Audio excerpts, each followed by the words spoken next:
جناب عمر کی کیفیت کیا ہے؟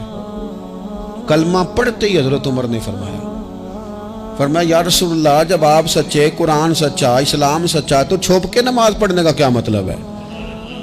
فرمایا ابھی تعداد ہی کوئی نہیں، 40 تو مسلمان ہیں۔ عرض کی حضور مہربانی کریں نا، آپ صرف اجازت دیں۔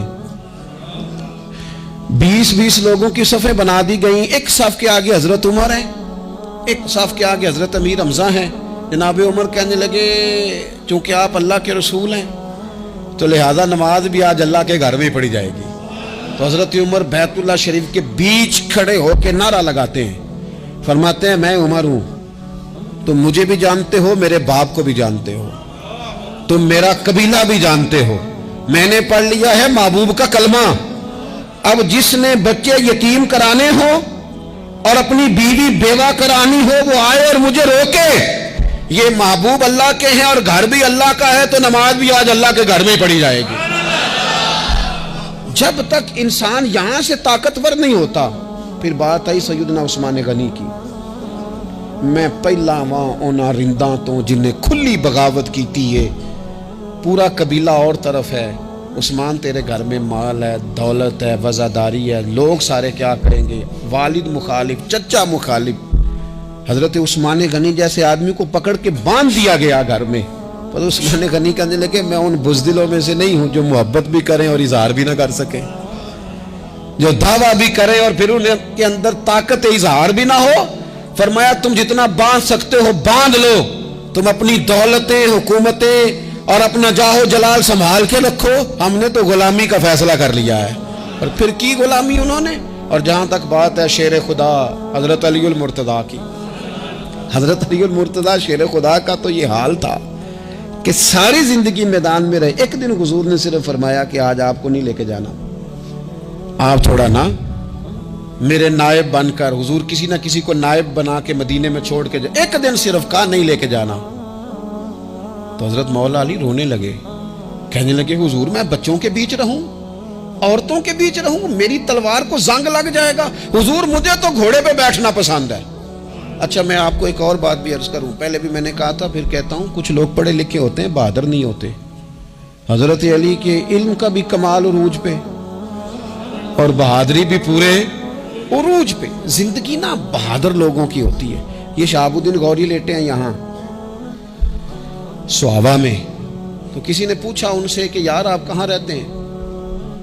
کہنے لگے میں گھوڑے کی پشت پہ ہوتا ہوں، ہمارے بچے بڑی سونی فوٹو بناتے ہیں، ان سے پوچھیں آج کل آپ کیا کرتے ہیں تو کہتے ہیں موبائل چلاتے ہیں۔ آپ کیا کرتے ہیں؟ فوٹو کھینچتے ہیں۔ آپ کیا کرتے ہیں؟ کہتے ہیں وہ نا مجھے ایسا عجیب مسئلہ ہے موبائل کا کہ بچوں کی نا مطلب میں کئی دفعہ سوچتا ہوں کہ اگر انہیں کچھ 4 گھنٹے موبائل سے علیحدہ رہنا پڑا نا تو ہو سکتا ہے کہ ان کو ڈاکٹر کو بھی دکھانا پڑ جائے، اتنی کو بری حالت ہو گئی۔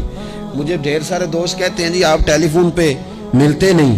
میں نے کہا میں پہلے ملا کرتا تھا جب تک لوگوں کی جیب میں موبائل تھا، جب سے لوگوں نے ہاتھ میں پکڑ لیا نا تو پھر تو ایک دن میں 100 نمبر ملتا ہے، تو پھر آپ کیسے موبائل پہ رہیں گے؟ پھر تو ایک ہی کام ہے، یا فون سنیں گے یا کوئی اور کام کریں گے۔ تو تھوڑی سی ہمت والی زندگی گزاریں۔ بزدلانہ باتیں، کمزور باتیں ہمارے بچوں کو بھی کمزور کر دیں گی، یہ کچھ نہیں کر سکیں گے۔ حضرت سیدنا عبداللہ بن زبیر رضی اللہ تعالیٰ عنہ یہ مدینہ منورہ میں پیدا ہونے والے سب سے پہلے بچے ہیں۔ حضرت سیدنا ابوبکر صدیق رضی اللہ تعالیٰ عنہ کے نواسے ہیں، حضور کے پھپھو جناب صفیہ کے پوتے ہیں، اور عشرہ مبشرہ صحابی حضرت زبیر بن عوام ان کے بیٹے۔ شروع سے ہی بڑے بہادر تھے۔ ایک دن کچھ بچے گلی میں کھیل رہے تھے تو ایک شخص نے آ کے نا چیخ ماری، ڈرایا، سارے بچے بھاگ گئے۔ جناب عبداللہ ابن زبیر کہنے لگے کیوں بھاگتے ہو؟ اب چیخوں سے بھی ڈرو گے؟ واپس آؤ سارے، میں تمہارا امیر ہوں، آؤ ذرا اس پر حملہ کریں۔ ہم سارے بھاگے اور یہ اکیلا کھڑا رہے۔ اس پر حملہ کیا، وہ ڈرانے والا خود ڈر کے بھاگ گیا۔ تھوڑا سا نا مزاج، ذہن، طبیعت دیکھیں نا، بدتمیزی اور چیز کا نام ہے لیکن گفتگو کا مضبوط ہونا یہ اور چیز کا نام ہے۔ بچوں کو جب پوری طرح یہاں تو ہم ان کو اس قدر زیادہ کمروں میں بند رکھتے ہیں کہ جب وہ نکلتے ہیں باغی ہو جاتے ہیں، یہاں پھر یہ ہوتا ہے کہ ان کے اندر جو صلاحیتیں ہوتی ہیں وہ پوری طرح دب جاتی ہیں۔ وہ جو کیفیات ہوتی ہیں جو ایک مردانہ وصف پہ ہونی چاہیے ان کے اندر موجود نہیں ہوتی. اقبال کہتے ہیں آئین جواں مرداں حق گوئی و بے باکی، اللہ کے شیروں کو آتی نہیں روباہی. اور یہ جو سہمے دوست ہیں نا، بالخصوص غریب طبقے سے، ان سے میں عرض کروں گا کبھی کسی کی گاڑی دیکھ کر مرعوب نہیں ہونا، کبھی کسی کے مہنگے کپڑوں کے روب میں نہیں آنا، کبھی نہیں. حالات کے سہمے ہوئے لوگوں کو بتا دو حالات بدل جاتے ہیں، ایک جیسے نہیں رہتے. کبھی کمزور نہ پڑیں اور جگہ جگہ اپنے دکھ بھی نہ بتائیں، جگہ جگہ اپنے دکھ نہ بتائیں. ہمت کریں، ہمت کریں. اور ایک شاعر نے کہا تھا کہ با ہمت لوگ کبھی ہارا نہیں کرتے، یا وہ جیت جاتے ہیں یا کچھ سیکھ جاتے ہیں. وہ نا میدانوں میں رہتے ہیں، کمزور نہ پڑیں. یہ جو اتنا لمبی لسٹ بن گئی ہے نا، اتنی لمبی لسٹ مانگنے والوں کی، اتنا لمبی فہرست ہو گئی ہے ہر سگنل پہ، ہر چوک میں، ہر رش والی جگہ پہ. یہ بتاتی ہے کہ لوگ اس کو آر ہی نہیں سمجھتے، کمزوری نہیں سمجھتے، طاقت والا مزاج. حضرت عمر بہادر تھے تو بہادر لوگوں کو پسند بھی بڑا کرتے تھے. حضرت عبداللہ ابن زبیر چھوٹے تھے، بچوں کے ساتھ کھیل رہے تھے، اور یہ وہی حضرت عبداللہ ابن زبیر ہیں جو بعد میں امام حسین کے قاتلوں کے سامنے ڈٹ کے کھڑے ہو گئے اور انہوں نے اعلانیہ ان لوگوں کا بائیکاٹ بھی کیا اور ان لوگوں کے ساتھ صف آرا بھی ہوئے. حضرت عبداللہ ابن زبیر اور فرماتے ہیں کہ میری ماں 90 سال سے زیادہ عمر تھی حضرت اسماء بنت ابی بکر کی. جب میں نے انہیں کہا نا اماں وقت آ گیا ہے شہادت کا، تو میری اماں مجھے کہنے لگی پتر میدان میں رہنا. میدان میں بکرے کو ذبح ہوتے وقت تکلیف ہوتی ہے، جب اس کی کھال اتاری جائے پھر کوئی تکلیف نہیں ہوتی. ایسے ہی کمزور نہ پڑنا. ہمارے ہاں تو لوگ کہتے ہیں نا پتر اندروں کنڈی لے لا، ساڑی نہیں لڑائی. وہ جب ہمارے گھر آگ آئے گی پھر اسے ہم بند کریں گے، ابھی نہ تو بالکل باہر نہ نکل. کیسے قوم آگے بڑھے گی؟ جرتیں کیسے پیدا ہوں؟ اور جو کچھ کہہ نہیں سکتے وہ منوائیں گے کیسے؟ جو بات کرنے کی طاقت نہیں رکھتے وہ اپنا منوائیں گے کیسے؟ حضرت عبداللہ ابن زبیر رضی اللہ تعالیٰ عنہ اپنے دوستوں کے ساتھ گلی میں کھیل رہے تھے، جناب عمر فاروق آ گئے. حضرت عمر فاروق کا جلال تھا، بچے ان کو دیکھ کے دوڑ گئے. حضرت عبداللہ ابن زبیر کھڑے. حضرت عمر قریب آئے، کہنے لگے پتر آپ کیوں نہیں دوڑے؟ حضرت عبداللہ ابن زبیر چھوٹے سے ہیں، کہنے لگے جی کیوں میں دوڑتا، میں نے کوئی جرم کیا ہے، کوئی میں نے غلطی کی ہے، بھلا کیوں دوڑوں؟ آرام سے کھیل رہے ہیں اور نہ ہم نے کوئی رستہ بند کیا، جگہ ہے، آپ نے گزرنا تو گزر جائیں. چاہیے تھا نا حضرت عمر ناراض ہوتے، پر جناب عمر نے ماتھا چوم لیا. کہنے لگے کیا بات ہے بیٹا، ان چیزوں پر ذرا قائم رہنا. کہنے لگے جرم کی ہے، کیا مطلب ہے اس بات کا کہ فلانا ہے تو دوڑ جائے؟ کیوں دوڑیں جی؟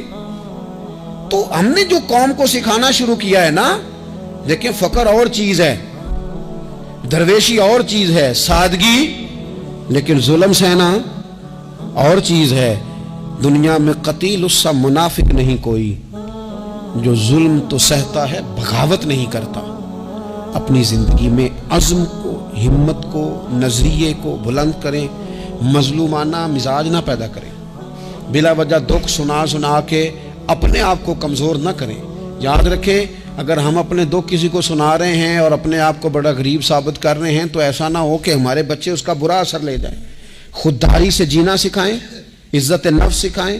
ہر وقت گھر کے اندر، کلاس کے اندر، اپنے دوستوں کی جمعیت کے اندر کمزور باتیں نہ کریں، رو دھو کے وقت نہ گزاریں. رونے سے بھی رات گزر جاتی ہے، ہنسنے سے بھی رات گزر جاتی ہے، ناشکری سے بھی دن بیت جاتا ہے اور شکر سے بھی. لیکن بس بات اتنی ہے کہ شکر والوں کا ذرا صحیح بیت جاتا ہے، ہنسنے والوں کا ذرا صحیح بیت جاتا ہے. زندگی میں عزم کے ساتھ، ہمت کے ساتھ لوگ جس حال میں مرنے کی دعا کرتے ہیں، معاذ اللہ، لوگ جس حال میں مرنے کی دعا کرتے ہیں، ہم نے اس حال میں جینے کی قسم کھائی ہے. اللہ تعالی ہمیں سمجھنے کی توفیق عطا کرے. آخر دعوانا ان الحمدللہ رب العالمین.